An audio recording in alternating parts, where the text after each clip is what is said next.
Magandang gabi sa inyong lahat mga atings. Welcome to my channel. This is Ate Sin. I hope everybody is doing fine, doing great, and safe. Okay, so, ngayon, dahil gabi na, dapat ako ay medyo papahinga na para maya matulog na. So, kailangan ko pa lumabas ulit. Drive na naman tayo. Drive mode para sa practice ng anak ko. So, kakapagod na. Pag Biyernes talaga parang lobat ka na, 'di ba? Kasi mula Lunes, Lunes, Martes, trabaho.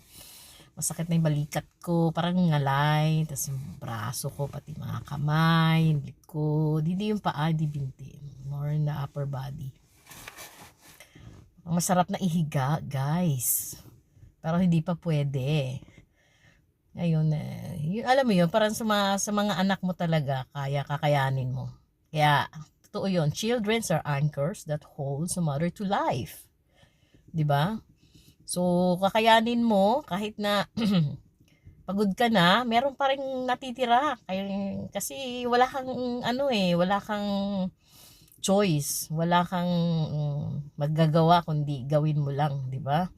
Kaya, yung mga anak natin, nagbibigay ng lakas, tibay, at sigasig, determinasyon, okay? At nagbibigay ng, kumbaga, nagbibigay ng para sa ating sarili na layunin para sa buhay, purpose in life. So, yun, kaya kumbaga kung wala kang mga anak, hindi mo ma-imagine kung kaya mo ba talagang gawin yun. Pero dahil may mga anak ka, okay, kahit yung sarili mo ay kumbaga parang mangha ka, ay nakaya ko, kaya pala.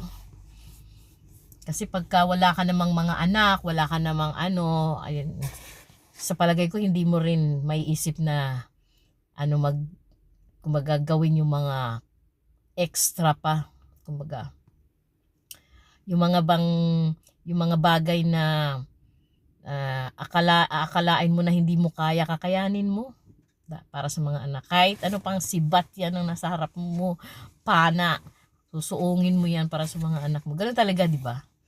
Kasi kahit kami nung maliliit pa, nakikita namin yun sa mga magulang namin, talagang very determinado talaga sila para sa mga anak. Dahil mahal natin mga anak natin. So, yun lang. Bye! Energy!